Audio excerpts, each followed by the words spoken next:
Joining us now from the International Space Station are astronauts Scott Tingle and Norishige Kenai. How are you guys doing? Thanks for taking the time to talk with us.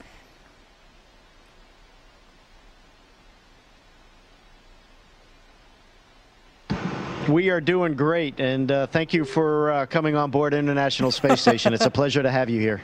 Oh, great. I feel weightless already. Can you walk us through a typical day on the ISS?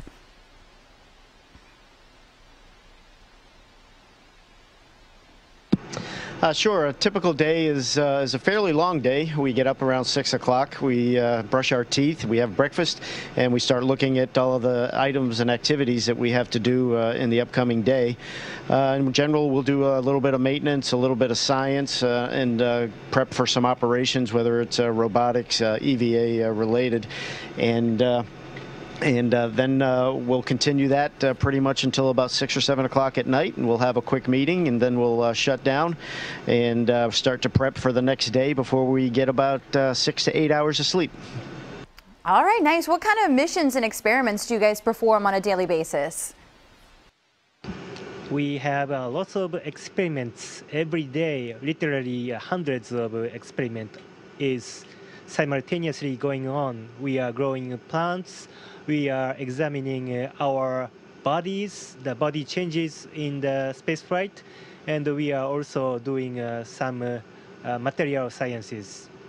Awesome. Now, what do you think is like the coolest, most fascinating thing about being in space?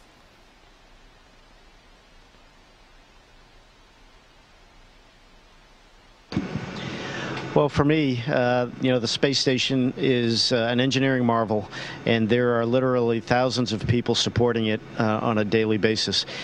So for me, the most amazing thing is to watch those huge amounts of people, talented people, professional people, all come together to make this thing work. We get to work with them every day on all the different projects, and they are fantastic. Awesome. Now, what do you think is the most challenging thing about being up there?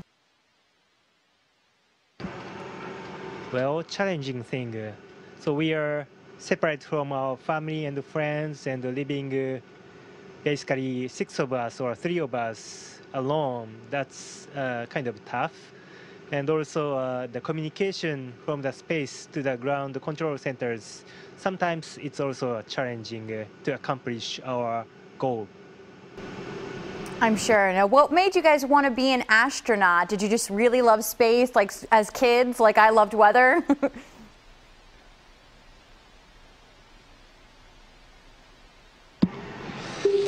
Well, we definitely grew up in a science-related focus for sure. But when I was younger, we were just starting our space program, and we walked on the moon. And to me, that was very exciting, and it was a worthy goal. And the more I got into engineering and science, I really liked it. It really became a part of my life. And this is a great discipline to be able to work in and actually have an impact on the human condition. So it all kind of came together. Awesome. So what was it like the first time? How exciting was it the first time you went into space?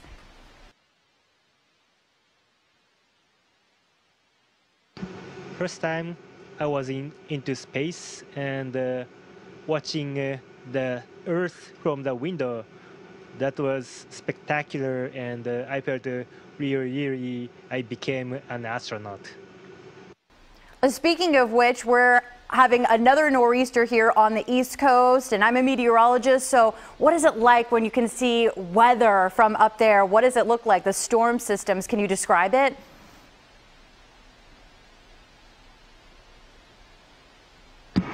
I sure can. You know, it looks like the pictures that you get from a lot of your satellites, except from the vantage point of our orbit, you can kind of see a really good cross section, a really good balance of not being too far away, but being close enough to really see a lot of the details going on with the weather. So it's really kind of neat to watch and watch the ripples as the storms make their way, specifically this time up the East Coast. It's really neat. That sounds really cool. Now, how many sunrises and sunsets do you guys see in just one day?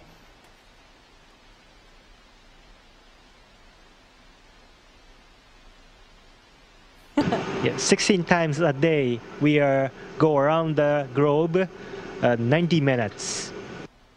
That is a lot of sunrises and sunsets. Now, I read that you guys have a lot of Velcro on board to secure things. Is that true?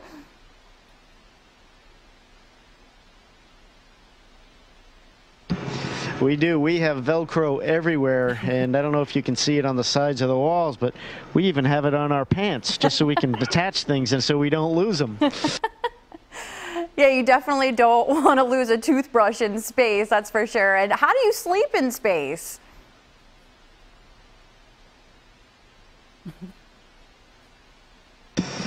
Well, we have small quarters that's probably about 4 feet by 4 feet square and maybe 5 or 6 feet long, and then we have a sleeping bag that's attached to the wall.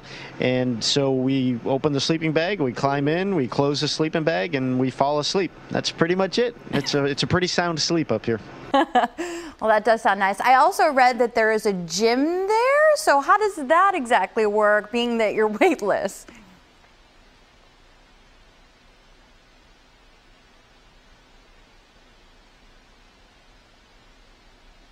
Yes, that's a good point. We have to exercise every day, about 2 hours, 2.5 hours. And we have a good weightlifting machine, and we have a treadmill and a cycling machine. So it's pretty good. Awesome. Now, what does it look like when you can look into the vastness of space? You talked about looking at the Earth, but what about looking out into the great beyond? Can you describe that for people who obviously haven't been to space and probably aren't going to go?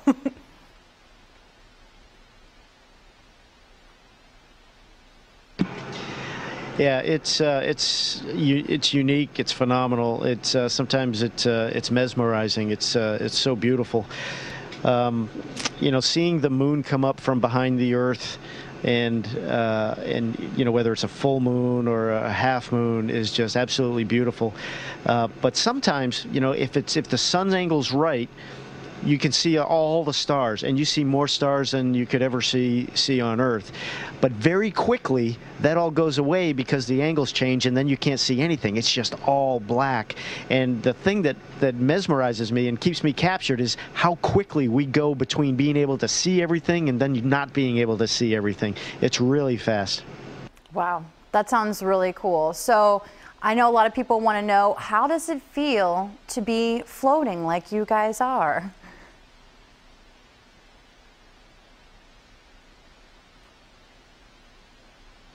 It's like becoming a superhero or something.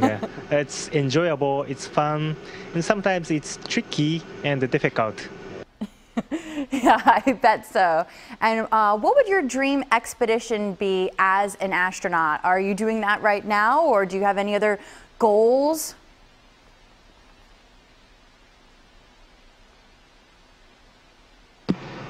Well, for me, the dream is to just be an astronaut and to work with the team that makes human spaceflight work, and to get the research done. So this has been a great objective and a great goal and a great dream to execute as well and to experience. But I got to tell you, going to Mars looks really juicy. It does sound really cool. So what's one of the first things you do after you get back to Earth after a mission? And what does it feel like to not be floating anymore? And are there activities that you really look forward to participating in again?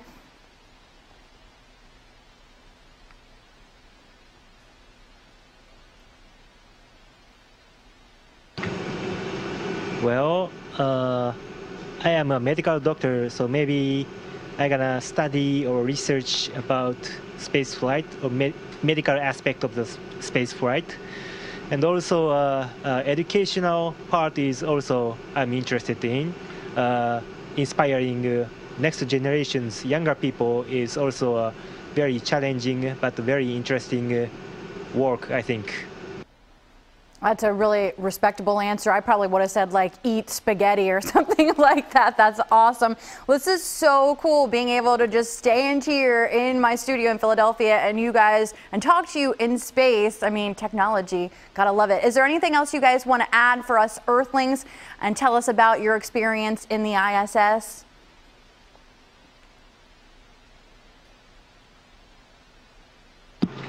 All I can say is thank you to you, your crew, and all of your listeners and watchers.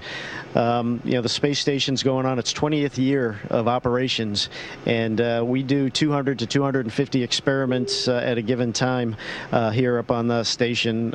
We're up in the 40s for EVAs, and a lot of work and a lot of great people doing a lot of great things for humanity around the world, and hopefully throughout the galaxy here soon. So hearty thank you to the team, and if you want more information, you can go to www.nasa.gov. Awesome. Thanks so much. Well, I have one other question. Can you grow in space?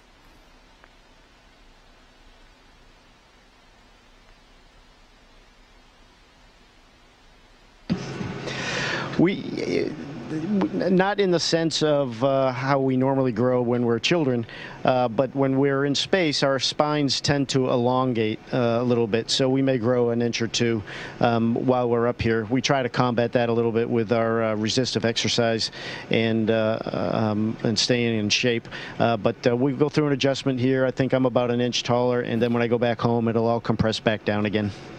Well, that's really interesting. Well, awesome. Thank you so much, guys, for all that you do and all that you give to science and our community of Earthlings back here. And we really appreciate it.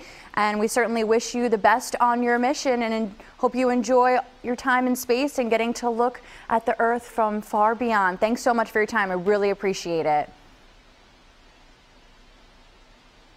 I really appreciate it. Thank you, and be careful in the weather. Will do. Station, this is Houston ACR. That concludes the event.